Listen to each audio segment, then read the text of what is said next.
What is up? It is me. It is I. I am the greatest there is, the greatest there was, and the greatest there ever will be. I am greatness personified myself. Yes, yes. Oh, throw the greatness. Y'all are all right. All right, fine. Yeah. What in the world? They're sleeping. Sure.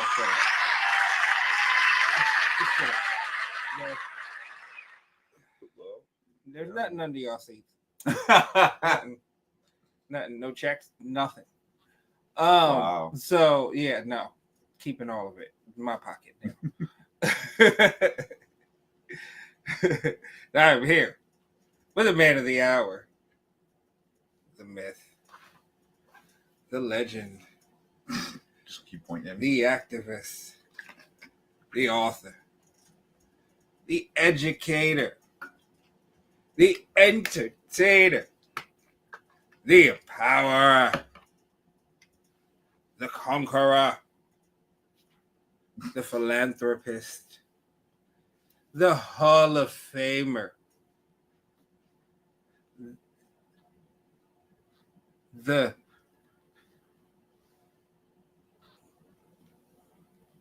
chocolate Mr. Clean.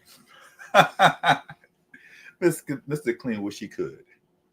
So show some respect and bend the knee because they come from all across the world to see the man who wears the crown that hangs 2 inches from the ground. He's your king. He's my king. He's King Kevyn. Oh, they came in on time. Yeah, he came in on time. Yeah, everybody do me a favor. Look underneath your seat. No, he's What's up, everybody? Thank you for joining us for another episode of the GreatMines show. I'm super happy and excited to be back with Stoney and you guys another week to talk about RuPaul's Drag Race All-Stars 10. Now we're in episode 4, the first episode for bracket number 2. That's a lot of numbers. Let's try to 10, yes, the pink 4, bracket. 2 with 6 queens. Yes, It's the pink bracket. the pink bracket. In this bracket, we have George's, Carrie Colby, Lydia Buckle Collins, Mistress Isabel Brooks, Nicole Paige Brooks, and Tina Burner, or as Stoney affectionately calls her, Tinta Burner. Rue did too. You sticking with it. Tinta Burner. Watch the episode. She says Tinta Burner. So this is their first episode with this bracket and this group of girls. Yes. And at the top of everyone's mind, I'm sure the contestants are thinking, who the F is Lydia Butthole Collins? Now, there are 2 queens who were in the same room and filmed with Lydia from season 17. Well, we all know famously Mistress Isabel Brooks was one of the villains to be roasted during season 17. But also in the very first episode of the Squirrel Games, Carrie Colby was in the room with Lydia Butthole Collins as well. Now, whether they interacted or not, we don't know. But I would imagine at some point behind stage, Carrie's like, okay, this is Alana, but a new girl. So she was probably somewhat familiar if she paid any attention to who these new girls were. But for everybody else, who was she? So there's a lot going on. Yeah. And I brought up Lydia Butthole Collins because I really do want to talk about her real quick. Now, let's, from rumors, because we're serious drag reporters here, it has been said that, and Nicole Paige Brooks has even confirmed this on various lives. You can go out there and look at it. But the producers did show the queens a montage of Lydia's greatest hits from season 17 prior to her arrival. Reason why Lydia was even on this season, it looks as if that there were 2 queens that, one queen dropped out and another queen said no, and then they called Lydia. So the one queen that dropped out was Maddie Morphosis. Apparently, Maddie had made it all the way to LA for production and was on in LA and everything, and then had to drop out for some unknown reasons as of right now. Wasn't it said that she didn't necessarily drop out, but production made that decision for her? From everything that I've heard is that Maddie dropped out. Okay. Like she got out there, and then I guess something came up, and Maddie dropped out. So then they called Mirage to see if Mirage would want to come in and do it, and Mirage said no. And so then they called Lydia Butthole Collins, who had only been home from season 17 and recording the finale for season 17. She had only been home for 5 days before she had got the call for All Stars. So yeah, that was I think she had got home from recording the Lollapalooza, and it was 5 days after the Lollapalooza while getting ready for the press week for the finale and everything that she got the call and was like, oh, okay, and then everything. So interesting. Yes. Now, I've said there were other queens from season 17 that were eliminated before Lydia that I would have loved to come back. Oh, yes. And when I say queens, I mean one queen. Yes. Crystal Envy. Crystal Envy, yes. Like, first off, we know we always bring back Miss Congeniality anyway for All-Star seasons. So I'm wondering what made them decide to go with Lydia, or maybe like Crystal was asked as well and she couldn't do it. But like, I would have much rather have had Crystal than Lydia. Now, don't get me wrong, Lydia Butthole Collins is a monster to fuck around and find out with. Mm-hmm. But I just feel like I'd much rather have seen more of Crystal because I feel like she was sent home too soon. And the lip sync that I feel she dominated in. But it is what it is. Again, it's not Kevyn's Drag Race, it's RuPaul's Drag Race. So we're going to go along with what RuPaul says. And we brought Lydia Butthole Collins back. And I'm waiting to see more. Now, in this episode, we are introduced as we went down the list of all of the new queens in bracket number 1. We just went over who they were. Do you want to do any like mentions of like entrance looks? Well, Lydia had a unique entrance look. She came in with basically as a sack of potatoes. So yeah, I thought that was very innovative. She had cute little burlaps on her fingernails and stuff. So that was something. Let's see. Nicole Paige Brooks is just a classic. Like, I appreciate what Nicole Paige Brooks is bringing, and I absolutely love to see it. I am ecstatic to see her back. I have my phone in my hand while you're talking because I've been looking for this picture forever. Story goes, I was in Atlanta when I was shooting Mama's Boy with Najee and his mom Jay. We went out one night. Lo and behold, there's Nicole Paige Brooks. Now, she was on season 2. I hadn't become the Drag Race connoisseur that I am today. So I wasn't really familiar with who she was, but Najee was. He's like, that's the girl from RuPaul's Drag Race. So I said, okay, let me take a picture. And for the life of me, I've been trying to find this picture, and it's not been easy. Yeah, I remember seeing that picture. Yeah. I was like, yeah. And I honestly did not know the significance of that picture way back when. Now, from Atlanta, Georgia. Fast. Now, that was what, back in 2011? Oh my gosh, yes. 2011 when I met Nicole Paige Brooks. So that was what, 14 years ago? Mm-hmm. Yeah, I want to say that was like literally like a couple, like right after season 2, I think. Yeah. So, needless to say, she's a little older than the rest of the queens. Mm-hmm.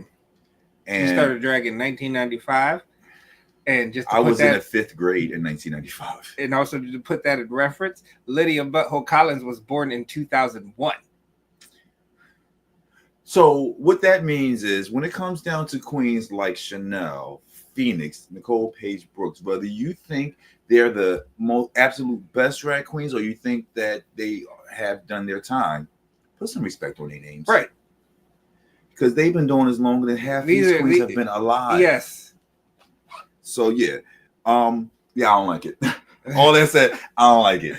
Yeah, I thought it was very, very much in the vein of like old school drag and everything, and I appreciated it. I just want to, because I feel as though Nicole Page Brooks is not going to be getting too many flowers and everything, and so that's fine. Hey, the competition is what the competition is at the end of the day. But I just want to take the opportunity to give some praise to Nicole Page Brooks. If you don't follow her, she is definitely a fun follow, and everything. Definitely entertaining. So go follow her if you can't necessarily support her.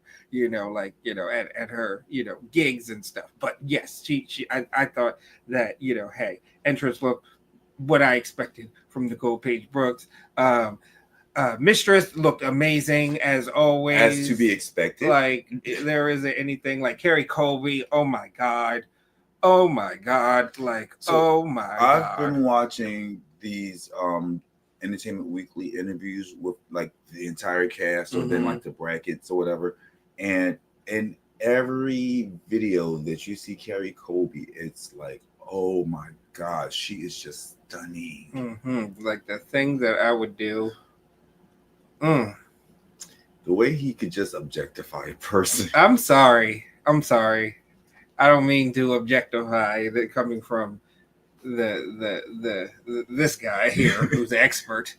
I objectify myself. Only I could be objectified like the way I objectify people. Not even. Don't objectify me like that. No. I will take it, please. When I am wearing my Kevyn persona, here, listen more than you look. Hey, tell me I'm gorgeous and mean it. I get that. I appreciate those compliments and things, but yeah, don't objectify me. Yeah, no, but Carrie Colby, lady. I mean, so I like her energy. She's beautiful. She has body. So when it came down to Bosco, it was like, don't objectify her, but at the same time, she kind of like did make a thing out of her body. Like that was her thing. Like every runway she walks out almost naked. It's like the things that I would do. And Carrie Colby is just a tall cup of tea. Nice and golden and baked all nice and stuff like that.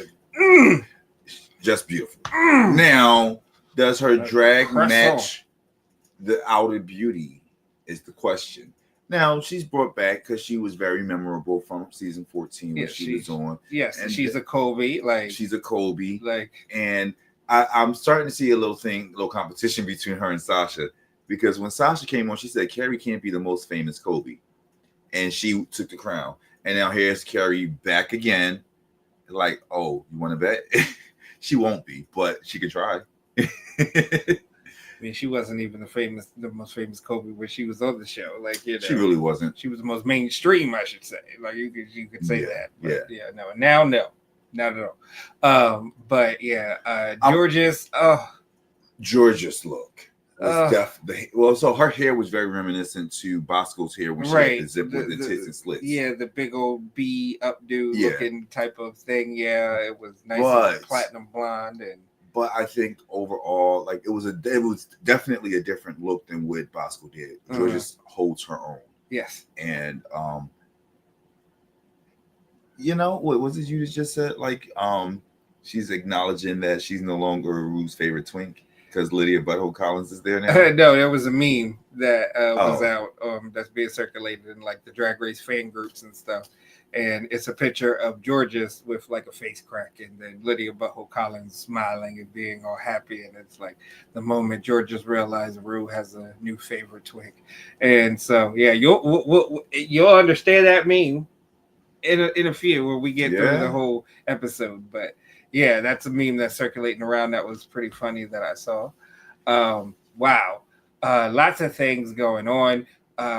Did you wanna just briefly touch on, the whole drama involving Irene from the last bracket? Yes, yes, I do. Yeah, so we're gonna take a detour from this episode here. Before we do that, before we detour, I want to talk about Tina because she is known for her red, orange, and yellow, and her entrance look. She gave us like this lavender silverish type of suit that was like pretty not pretty. It was pretty silver. Yeah, maybe like the pink glow from the lights made me think lavender, or maybe I'm colorblind. Who knows? One way or another. One way or another.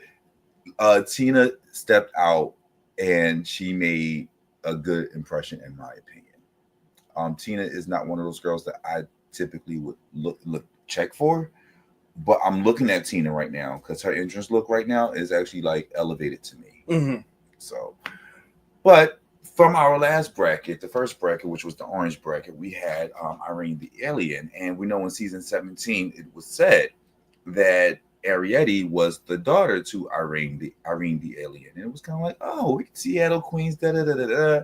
And we expected a bit much from Arietti well, I know I did, in terms of looks, in terms of talent, with charisma, uniqueness, nerve, and talent. I was expecting that from Arietti. Arietti showed us a different side. Let's talk about what she did on the show, and then back it up with what she did off the show. On the show, we know that she basically stabbed Jules in the back. Mm-hmm. And then in her exit mirror message, she says some very disparaging things about Anya Nerves, our season 17 queen winner. That was just rude. It was hurtful. It was malicious.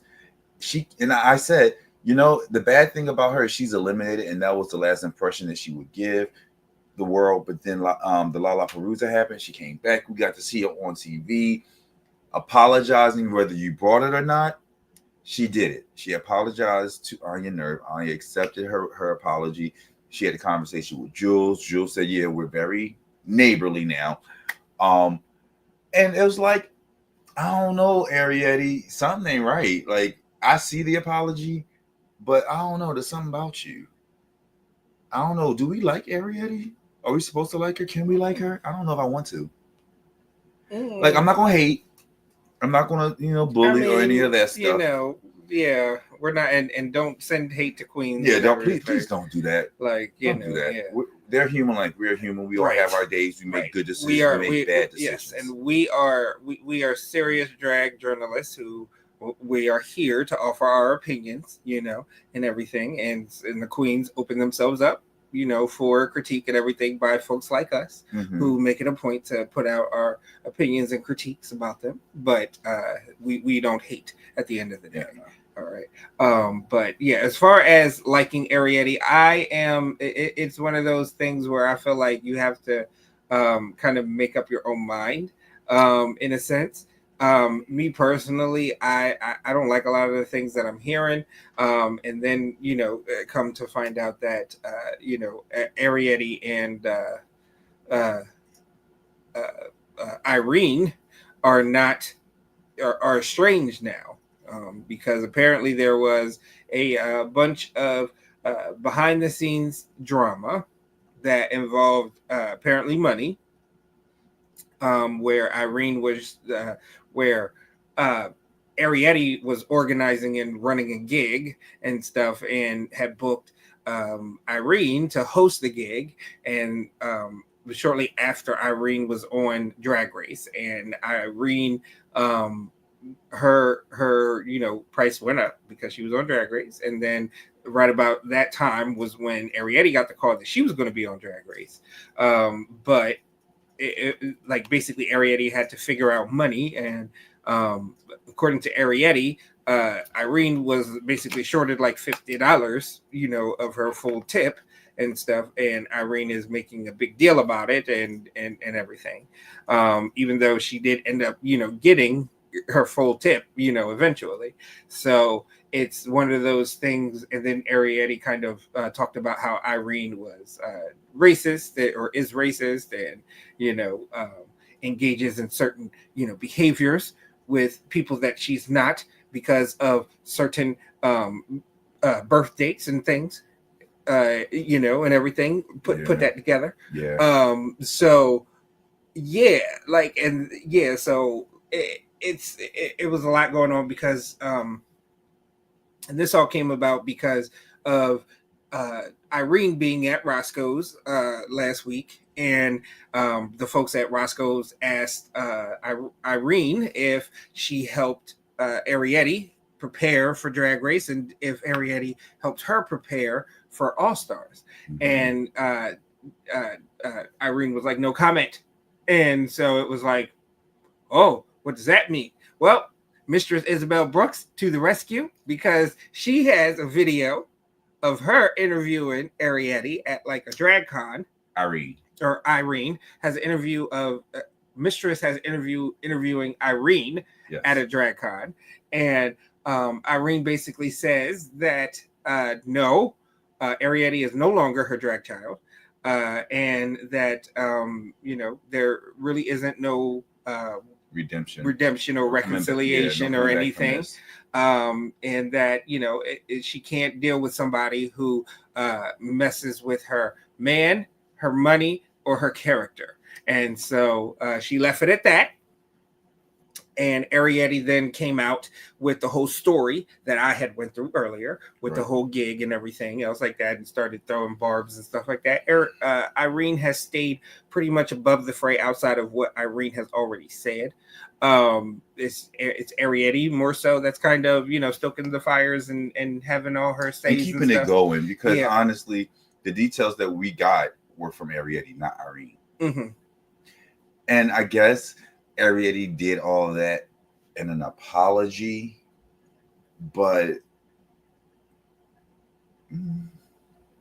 I mean, Arietti, you're cute, but it's like you gotta. I would say you gotta grow up a little bit. There's some aspects about your character that you really have to really look at and grow up a bit. And I hope that you do get that. Develop that maturity. I'm about to give you some advice, Arietti. And we had this conversation with Roscoe. Sometimes when you're in a situation, things get heated. You want to. It's best sometimes to just take a step back, breathe a little bit, let them say what they got to say. They're gonna feel how they're gonna feel anyway. Get yourself together so that way you don't react, you respond. And Arietti, you've been reacting. If this is all true, now there's other things that you just go far beyond. Like you ain't got to get blood, you go for blood. Where if it was just playful banter or shade, somebody did something, that's one thing. But you go for blood, and that's where it's not cute. Again, attacking or messing with someone's money is a no. Messing with someone's relationship or children or family members is a no. Messing with someone's character is an absolute no. So stop hitting below the belt. I understand sometimes the girls throw punches, you want to punch back. Stop hitting below the belt. Don't hit and hide your hand. Own your shit. Mm-hmm. Own your shit. Like you did your part in it. It has nothing to do with Irene. Irene didn't make you say what you said. You did. Regardless of what Irene said that caused you to upset you, you formed those words. Take a minute to think about what you're doing, because it's not, and this is specifically for you, Arietti. It's not just about, oh, the fans are going to hate me or the other drag queens are going. This is going to impact you more than it's going to impact everybody else. It's your career on the line. You're trying to build something that you're going to end up losing. You got 2 strikes. People can be forgiven, but people going. Arietti, giving you a chance. Get it together, girl. On to bracket number 2. Yeah, back to the competition now. So this week, gotta get my notes. We have here. the 8-ball. Yep, it's an 8-ball. All right, where the queens picked an 8-ball. So they basically had these big old plastic 8-ball jug-looking things that had like a big old like lid on the back of them. And inside of the 8-ball were 8 items that they had to incorporate in an outfit. So they had to make an outfit. It's a design challenge, of course, because it's an 8-ball ball. ball challenge. So only one look though. Typically with the ball challenge, I'm we okay. get I know three, I was but expecting to be multiple looks. right. I was okay with. It's crazy because you have like less queens for a ball. To where they could have, they could have gotten a look together, to do like maybe two looks, you know what I mean?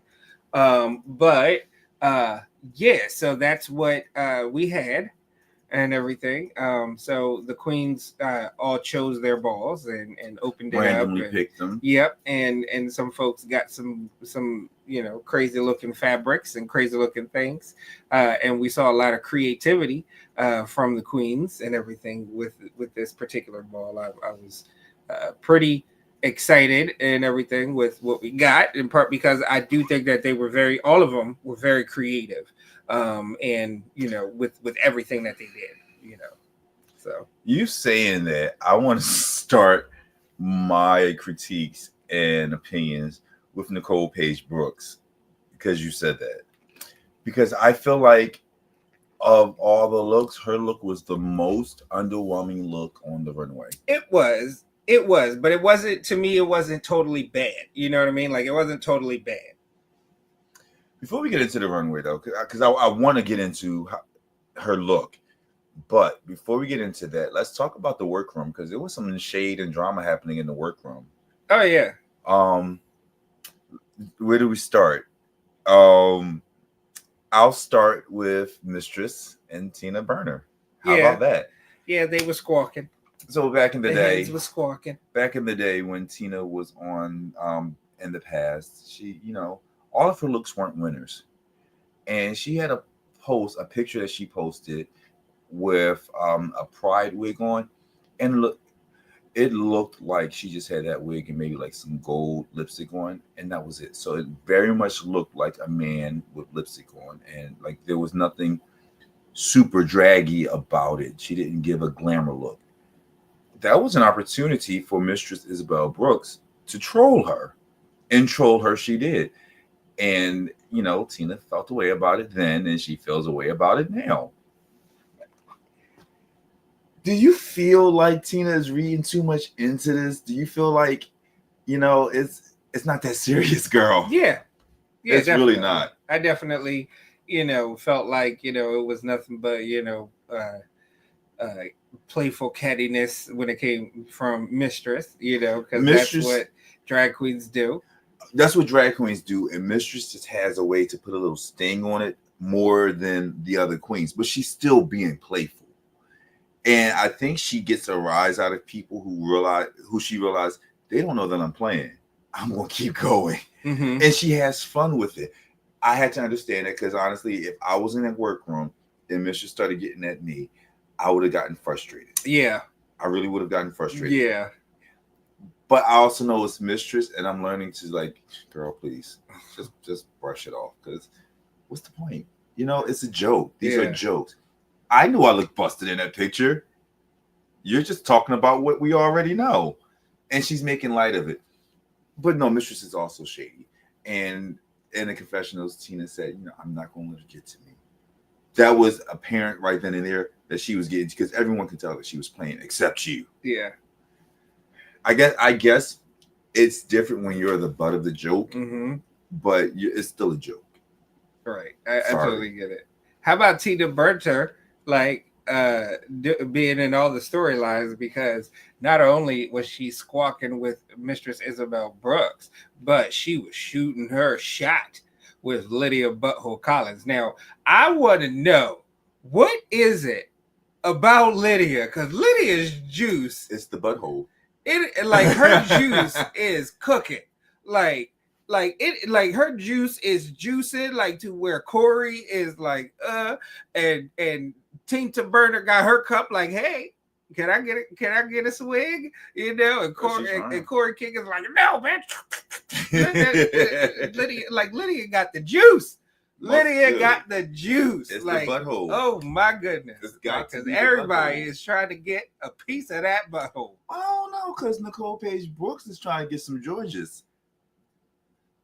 So it seems. I would too. Well, we already talked about that. Yes. A million times on the show and off. But oh my God, George's Sam Star. Let me stop. So Stoney has a type. But aside from that, Nicole Page Brooks again. There was a conversation between Nicole and Mistress, because they're both Brooks, about what we were talking about. If we would talk about the whole alliance thing, if they were trying to talk about an alliance and stuff, and everything. Throw this alliance idea in the trash. It don't matter in this competition. Like you can affect another person's game, right? And it only works when you're in the bottom. If you're both are in the bottom and it's only two of y'all and y'all are honestly looking out for each other, y'all could just swap points and make sure each other has a point to where we in this together until So even if y'all did that for 3 episodes, you're still only going to have 3. You already got 2 or 3 queens who have 3 or more. But at one point in time, both of y'all are going. One of y'all or both of y'all have to win or be in the final 2 in order to. You have to win. Yeah. So if not, then it's pointless. Right. But if I get one win and my good girlfriend over here does it, but it's the 2 points that she gave to me that pushed me over. But hear me out. You won, so you don't have anything to give me. Right. But it was the 2 points earlier in the competition that you gave me. So and the girls aren't thinking like this, because I can honestly give you a point even though you won. Yes. None of the girls are going to do that because they want their chances of winning to be better. Right. But that is allowable in this game. So you really have to win to secure it. Like your alliance, unless you got multiple people in your alliance, and then like I couldn't imagine 3 girls giving you a point and nobody swapping, because then they're gonna put you. So it's really a stupid thing at the end of the day. It only helps if, like, in the first 2 episodes, someone shared it with you, and then the last one you actually won. Right. Other than that, it's really not helping anybody, except it did help Aja. Yes. But Aja won an episode. Yes. So if you do the math, that's how you would. That matters for you. Otherwise, it's pointless. You have to win an episode, even with an alliance. So, exactly. Yeah. But yeah, then there was a all Texas alliance with I think it was Carrie. Mistress and Georges, because they're all Texans and shit. Sure. None of these alliances seem at all, not like, although Lydia wants to be Mistress's child and drag daughter. So I'm like, Tina has an issue with that. Yeah. Which now, that's why we know you bitter, Tina, because I don't care how shady Mistress is, she takes care of her own. She's going to take care of her kids. She's going to talk trash about them the whole time. Mm-hmm. She's going to be real with them the whole time and honest. But I love when Lydia went to Mistress and asked, like, she actually asked, can I be your drag daughter? And Mistress didn't give her an answer right away. She's like, I don't know, we have to see. And then when Tina was coming at Mistress, she said, get a daughter.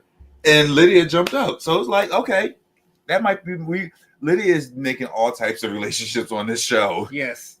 Kudos, Lydia. Yes. Yes, the juice. She got the juice. She's got Lydia the juice. Got the juice. That's all I got. Maybe that's what it is. Maybe RuPaul had some juice and was like, let's bring her back for All Stars. RuPaul like the juice too. Shit. That's what I'm saying. Corey, you better watch out. Uh-huh. But yeah, so let's go through so we already talked about Nicole Page Brooks runway and it not looking great for you. Let's talk about what it was. So yeah, it was a swimsuit, mm-hmm. and it had stars on it, very reminiscent to the stars that Deja Sky wore on her entrance look. Right, but hers was on the buttocks area. So yeah, Deja's was coming from the chest. Nicole Page Brooks was coming from the buttocks or the waist area, mm-hmm. and she had stars across the bathing suit. Mm-hmm.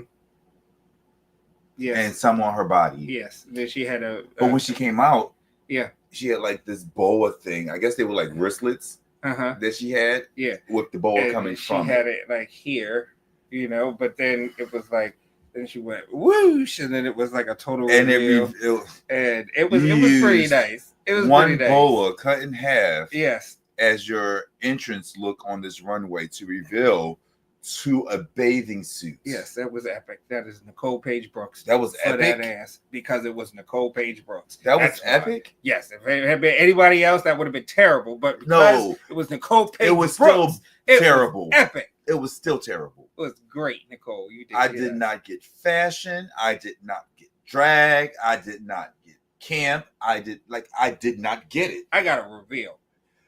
Was that a reveal? Yes, because it was like, That was okay, not she a looked reveal. like a green Muppet coming out here with just some silver stars. Let me repeat. And then it was whoosh into a Let me blue repeat. baby. It was lime green. First off, the bowl was lime green. Yeah, And it wasn't she looked two like a different. Muppet. It wasn't like she had two different bowls. You can tell it was the same bowl. She cut in half, slid it through a bracelet on both sides, and did like this to cover up her look. Yes, That's not a reveal. You can no. you couldn't see the blue. You couldn't see the blue around it. She looked From that like, camera angle. Yes, From that particular camera angle, which was also a A very close-up tight shot. Oh, so if an Nah. so no, because an eclipse can happen, right? And you not see it, but it doesn't mean it's not happening. It's just that you're not in the path of the actual eclipse at the end of the day. But it's an eclipse. Schrodinger's And theory. The angle. Schrodinger's angle, theory. it was I hope a I'm saying reveal. his name right. Schrodinger's theory of the cat in the box. That cat is both alive and dead until you observe it. In other words, it ain't real until you see it. So we saw that reveal. It was real. Thank you, Nicole Page Brooks from Atlanta, Georgia. Yeah. All right. So I'm going to chop it. It's a chop for me. Yeah, no, it was a chop. And that was just like but that's the just reveal talking was like, about okay. the so-called reveal that I'm chopping her for. Oh, I could chop her for 2 or 3 other reasons. No, I'm not chopping her for the reveal. What about her shoes? For the garment. Yeah. The wig was flat. The makeup was basic. There was no earrings. Yeah. No earrings. Yeah. And she's an old school where it's like, I don't need earrings, bitch. But you know what? I can forgive the no earrings if she didn't have earrings in her entrance look either. No, she did not. If she had something else going on that she didn't give me anything I could say, okay, I can look past this because she gave me that. She didn't give me anything to like say, oh, that was dope. It's like watching old cartoons. Yes, they are real misogynist. You mean like from like the racist 20s and 30s? Like Bugs Bunny and all from those. From the 40s and 50s? Yes. Like the cartoons we grew up watching. Yes. We weren't around in the 40s and 50s. No, but they played them as if they were new when we were growing up. Yes, and it was constant reruns, little videotapes of like 101 cartoons and shit. I remember that you would just put in at the end of the night and shit like that. And so I watch those and I feel and like it makes me feel good when I watch those now, even though the material is very questionable compared to today's standards. Yes.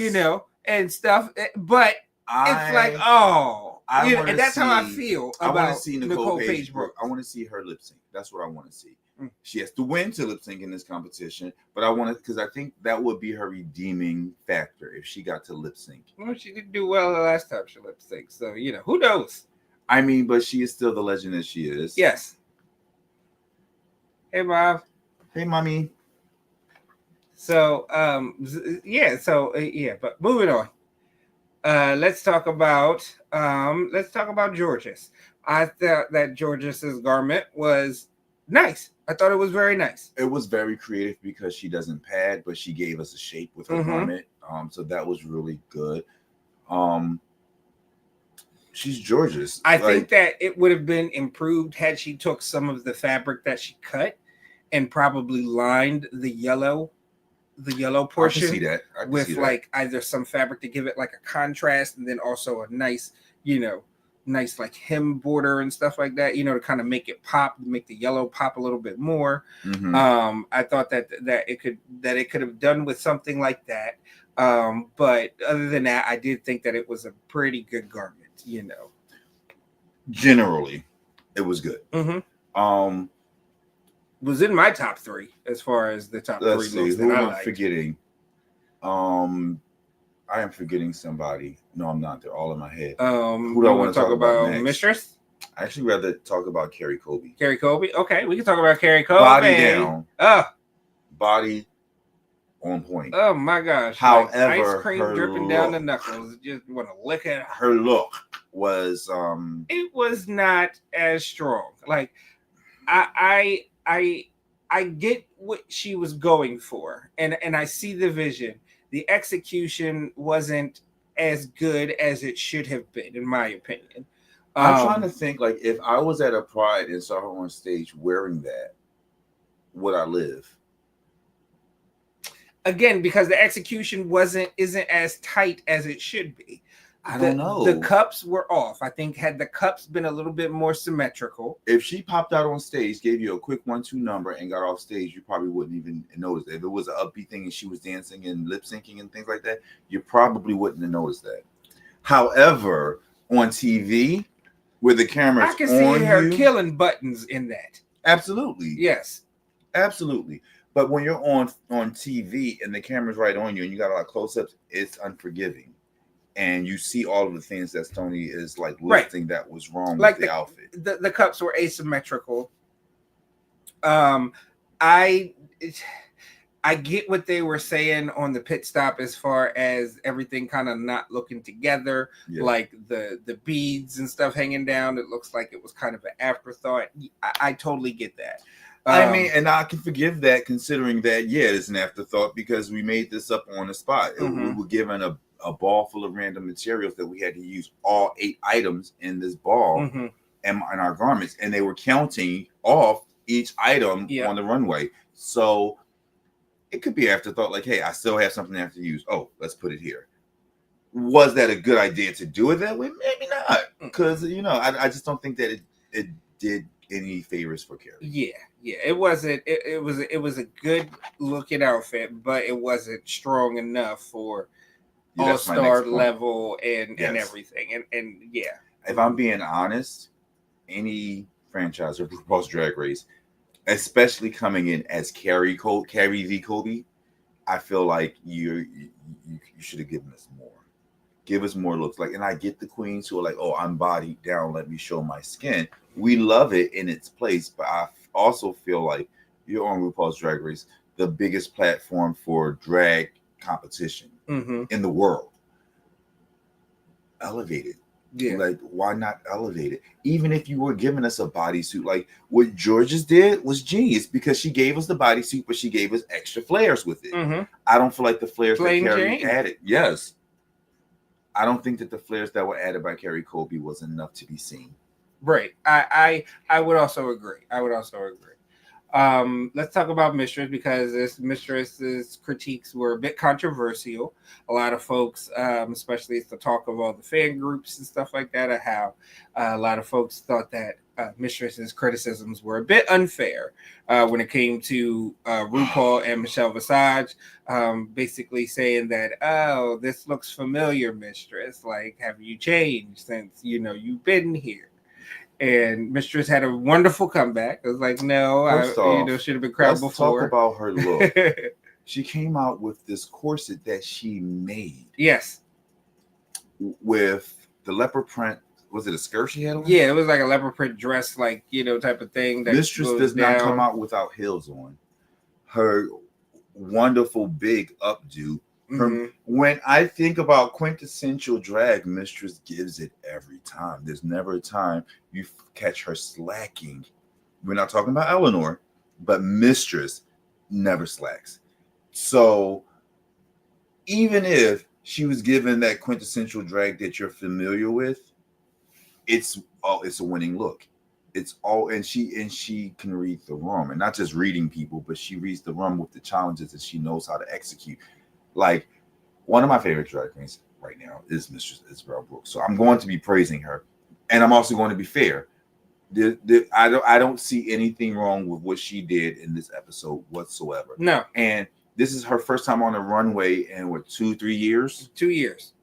And you're saying, oh, you have not seen this from me this season, because this is my first time on the damn runway. So what's the problem? Do you want me to? I guess they want her to not pad. They want her to come in with like a human hair that's like wet and like some off the wall crazy clown makeup or something. I think that their whole point was the silhouette. It was the silhouette is familiar. She pads. She's a queen. She's at least in this season, she's a big girl that pads. Was she supposed to give herself a bigger waist? I don't get it. Yeah. What is she supposed to do? You're supposed to cinch. You don't. I don't, again, I didn't agree with their critiques. I thought that Mistress was strong. She was in my top 3 as far as looks go. I would love for them to explain what they were looking for from Mistress, because y'all always say, oh, you guys should have cinched your waist more. Oh, the hair could have been bigger. Oh, you should have had on earrings. You should be wearing heels. You should be. Mistress gave and then she wore something that Michelle Visage specifically likes. Y'all fishing. Y'all creating narratives. That's what that is, because there was absolutely nothing wrong with her look at all, familiar or unfamiliar. She did what she was supposed to do. Right. Now let's talk about Lydia, because the judges absolutely positively loved Lydia Butthole Collins' look, which here on the GreatMines show we are very much aligned in our opinion of this. Now, if we want to talk about seeing silhouettes and seeing the same thing again, if we want to talk about mother, like if we gonna do that, and we can legitimately say, "Oh, we just saw this. Just literally saw everything that Lydia did, in that runway. We saw it for like 6 weeks straight. The only thing that we did not see that Lydia is known to do is those crazy ass hats or the little piece of fabric that goes up the side of her face. She did have the whole headpiece thing going on. She did. Yeah. Yes, you're right. She absolutely did. She did. Wasn't cinched. Wasn't padded. She did. She had a little bit of shoulder pads. That RuPaul had to ask, "Are you wearing shoulder pads?" Because this is the 80s and it should have shoulder pads. I have a little. Should have gave it more. I adore Lydia Butthole Collins, but for y'all to give Mistress the critiques that y'all gave her, but then gave Lydia the praise that y'all gave her for something that, if I'm being honest with you, I'm not saying it was a bad look. It was definitely a good. It was a solid look. Yes. The other day, I was complaining about Deja Sky look on the makeover challenge. How I felt like it was just like sashes thrown over a new bodysuit. The only difference is it was a zebra print, and it fit better on your body. And there was rouging with less shoulder pads, because Deja at least had shoulder pads. The shoes were cute. The hot, she had hot pink, like knee high. No, that was, but those weren't boot. Like that was fabric that she did. She was wearing a heel. That was cute. Yeah, I like that. I like the colors, the neon green or the neon yellow, whatever it was, and the highlighted pink or whatever. Like that was cute. Yeah. That was all cute. But at the end of the day, it wasn't my wedding look. No. And if I'm not mistaken, was she wearing the same wig she wore during her entrance? It looked like it. There to me, there were 3 other looks that were better than Lydia. There were 3 other looks. And I thought that Mistress's look was better than Lydia's. I also thought that George's look was better than Lydia's. And that third look was Tina Burner. So let's talk about the burner. So her look, like she made this jacket coat type thing with faux fur on the cuffs and the collar. Yeah. It was a blood red lining on the inside, had a zipper. Okay, she made this, mind you. She made this. Then between the jacket and the pants, then she had some high-waisted pants that were very well constructed, gold, fit like a glove. And then she made a shirt too of this other fabric, like Tinta, and then she took some of the trim from. She had a lampshade. She took the lampshade and made it into a cigarette and a cigarette case, and then had put it around the shoe too, like. Tinta. Yeah. Tinta. Like I said earlier, Tina is not one of those girls that I'm checking for. But at the end of the day, she's like, "Oh, you want to check for me?" She was like, "You want to see All Stars? Yeah. I am coming out swinging." This is how you come back for All Stars. This is how you do it. And You can't say that you've seen it before because she is not sticking to her traditional colors. Yes, there were elements of Yes. yellow or red or whatever. It wasn't exactly those colors. It was. So it was like play off. There was red in there. Yes. Yeah, it was a good homage to her color scheme. It was very much off, like in the same vein, but off. You know, and it worked so perfectly. Yes. It was beautiful. Like instead of oranges and yellows, she went with bronze and browns and golds and stuff like that. Like wonderful. Loved it. So you said your top three would have been Mistress, Tina, and Georges. Tina, number one. Mistress, number two. And Georges would be number three for me. Yes. If I'm being honest, Tina, Mistress, and I still would have put Lydia in there. Lydia's look wasn't bad. There were things that she could have done better. It was louder to me than Georges' look. And that's why the only reason why I'm not giving that to Georges. To me, when look at if I put the two of them side by side, you know, and even taking Lydia out of the garment and Georges out of the garment, I'm still liking. Yeah, just looking at the garment, I still like Georges is better to me. I can get that. I think I like it more on Georges than just by itself. But I feel like I was still giving this to Lydia. You know what I want to see at some point? I want to see Lydia and Georges lip sync. That's something I would love to see. That's gonna be fun. So the top two all-stars for the week were Tinta Burnter and Lydia Butthole Collins. I would have had Mistress in there, honestly, but you know, hey, it is what it is. So they ended up lip syncing to Love Sensation by Loretta Holloway. Now, and Tina, when she goes, like, I'm pretty sure now, because they wrapped the filming of the brackets of the first brackets before the season start, before season 17 came out.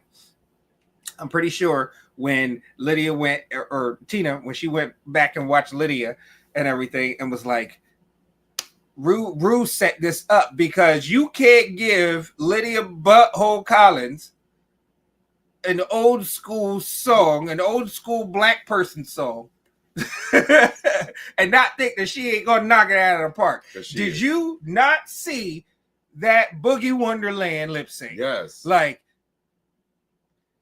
and then this song come in, Love Sensation. So here's my problem. The only thing I'm gonna say about Lydia is she took her jacket off too soon. Yes. She took it off during the intro of the song. That's the only issue. Outside of that, she gave me everything we needed. Yeah. Her performance, her lip sync, her dancing, her emotion. Now, don't get it. Tina was going. All right. And Tina was hanging. But Lydia got soul. Yeah. Lydia got soul. Yeah. She got some black in her. Oh my goodness. Like, she does not. That black query like, king, I feel like got some black in her. I feel like Lydia might make some good potato salad. I feel like there's some black people that don't make good potato salad. I don't know about that one. But she's definitely not putting no raisins in no potato salad. Like, she not putting nothing else in there. You know what I mean? Like no.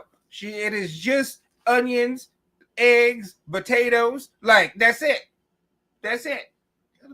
She's from PA, so we say potatoes here. Potatoes. That's the potatoes. It's a B. We know there's a P in there in the book. We know that, but we're from Philly. No. It's a Philly thing.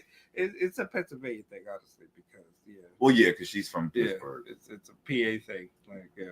But anyway, so needless to say, this lip sync happens and Lydia wipes the floor. As great of a job as Tina was doing, Lydia wipes the floor with this song, this lip sync, all over the place. She's one of those queens that when she lip syncs, you have to pay attention. But kudos to Tina, because Tina, like I said, Tina was hanging. It's just Lydia got some Lowry. She threw some Lowrys on there, and so let's go over the point system one more time for you guys, so you guys are familiar with how the rankings and things go for the show. So the top two queens of every episode will receive 2 points. They will lip sync And whoever wins the lip sync will get 1 extra point, which means that they will walk away with 3 points. Then RuPaul says that all the 4 remaining queens each will get 1 point, but they can't keep that point. They have to give it to another queen who they think is the MVQ, most valuable queen. We won't know who those 4 people, well, who they give their points to until next episode. But we're looking at Mistress Isabel Brooks, Nicole Page Brooks, Carrie Colby, and I thought, Georges. Damn, that's bad. It's too many girls, and there's only 6 of them. Well, we're already 12 girls in now. Yeah. Whew. So we're looking forward to seeing. Actually, I want to ask your prediction. Mm-hmm. Who do you think is going to make out this bracket? Oh gosh, I would have to say, because I do think that this bracket has the potential to give us 2 different top queens every single week, to where it is going to be close, and the MVQ points are definitely going to come into play. It really matters on what the challenge is, right? As to who's coming out, because I have a top 4. Sorry, Carrie, you're not one. I would have to say that the odds-on favorite for the bracket would have to be Lydia, Mistress, and I want to say Georges, but I feel like Tina's going to. I also want to say Georges, yeah, but I don't want to think that Tina is a flash in the pan either. You know what I mean? Like, but honestly, Georges could knock out either Tina or Lydia, right? And that's what I'm saying. Georges could go on a tear after this. Exactly. And that's the thing. We know what Georges is capable of. Georges can literally go and dominate these next 2 episodes. Because she's a look queen. She's a dancer. She's funny. Like, And it's like, there's only one other slot, you know what I mean? And so, like, I do think that Lydia has an inside, you know what I mean? Because Ru seems to be infatuated with Lydia. Yes, So I do think that Lydia has a strong chance, unless it's like an acting, you know what I mean? The acting one might give her a little problem. But I don't know. I think she grew out of that. I think we saw real time when she grew out of that. Hopefully. We'll see. Let's see. Yeah, right. Let's see if she reverted back to. I would have to say that Lydia, Mistress, and Georges are who I would put my money on right now. Tina is definitely first in, last in, first out situation, where she could, especially if she keeps the momentum up, she could, sneak her way into the semifinals. Because looking at the bracket, you kind of looked at Tina as a filler queen. I honestly, I thought she would be a filler. Yeah, I really did. Yeah, but Tina said nope. Yeah, because it was like, oh, in this bracket, when they announced the show, when they announced it, this bracket, I was like, oh, Mistress, Lydia, because Ru loves Lydia, Georges, because Ru loves Georges, and then you got Carrie Colby, who is, at the end of the day, a solid really queen. You know what I mean? Who could very well have grown to, be a juggernaut, with Mom but, Sasha. All right, let's say this. We don't know what the next 2 episodes hold yet. Right. Because Carrie could show us some stuff. Exactly. So it can go any way. Yeah. I think that this, last bracket was good, but this bracket is waking it up. Right.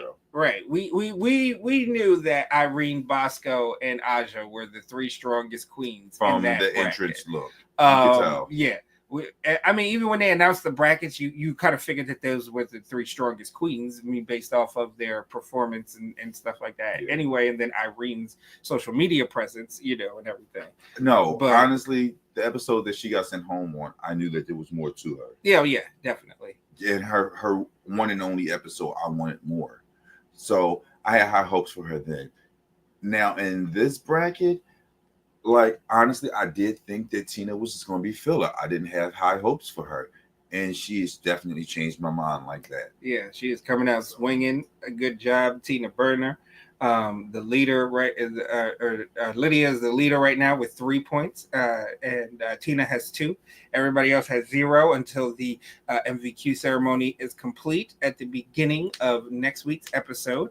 Yes. I am drawing a blank as to what the preview was for next week. I was hoping you was going to remember. Oh my goodness, no. But yeah, so next week I think it was like an acting challenge. I'm about to find out right now. I think it's the acting challenge. And I don't know. Mistress was definitely mad. All right, We do not own the rights to any of this audio. That's why it's down so low. All right, now give me. I'm sorry, y'all. We're just. Yeah, we're kind of peering through the episode. Okay. Okay. It's the rapping roast. So it's going to be a roast, but they're going to be rapping. Oh. So. Well. I mean, so the makeover challenge, they had to do makeovers, write lyrics, and perform. Yeah.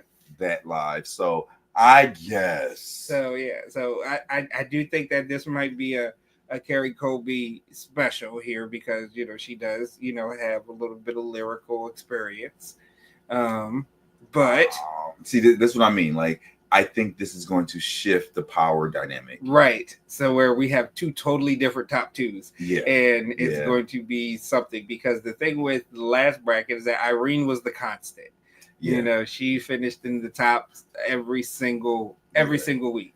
Wait, she's the number one queen from the first bracket, right? She has the most points. Yeah, yes, I think she does. She has the most points from the first bracket. So and then you got Bosco, who finished in the tops, 2 out of the 3 weeks. Yeah. So, yeah. But we don't know with this one because I think we might get a whole different top 2. Yes, again, which changes the dynamic. These next 2 episodes might be 2 totally different top 2s each time, which I am ready for. And it's crazy because in that situation, the MVQ really does matter. Yes. Yes. So it's a lot. I'm excited. I was talking to Mom earlier, and I was saying, a lot of the queens on this show and that were previous contenders, mm-hmm. they prefer this tournament style much better because when you're on a regular season or the regular all-star seasons, you have 12 to 16 episodes, have 12 to 16 looks, and hoping that you make it past episode 3 or 4 after you spend all this time and money to prepare for the show, and you spend all. And so the idea that there are only really 3 to 6 episodes now that you really have to worry about, and you're going to get your TV time. I think I love this. It's more entertaining. I get to see more queens that I like, and I think it's fair for the queens. So I actually like this. I wouldn't be mad if this became a regular, thing. And all-star format. Not even all stars. Change it up a lot. Oh no, not the regular season. Change it up a lot. Get rid of the queens a lot earlier. We're fine. We're fine. Yeah, I mean, you don't think a tournament with new queens wouldn't be fun? No. Mm-mm. I think it would. No. I would love to see. No, you earned the tournament. It's like Mortal Kombat. They just don't, you know what I mean? No, you got to be I guess. Last queen standing. One way or another. So now we're looking forward to episode 5, which will be the second episode for the second bracket. Jesus. Congratulations to Lydia Butthole Collins for winning your lip sync and getting that tip of $10,000 too. Yeah. Congrats on that. Yeah, pretty sure Corey gave you a nice tip for that tip. Oh. Which currently, these queens are home watching with us. They'll come back at the end of the third bracket. Yes. To compete for the win. But you guys can join us next Sunday. We will be back to continue this conversation. Yes. Of RuPaul's Drag Race All Stars 10. Let us know your top 3 queens of the week. Let us know who you think are going to come out, who's going to come out of this bracket. Did we do a ranking? You want to? Well, yeah, sure. Yeah, no, it doesn't. But right. I mean, yeah, I got Mistress is number 1, followed by Tina, followed by you can choose Georges or Lydia, followed by Carrie, followed by Nicole. Yeah, I agree. Okay, there you go. I agree. That's our ranking. In the comment below, let us know what your ranking is.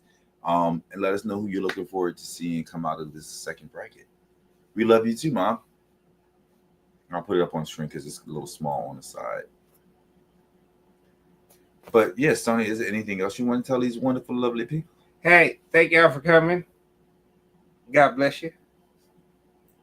Good night. Good night.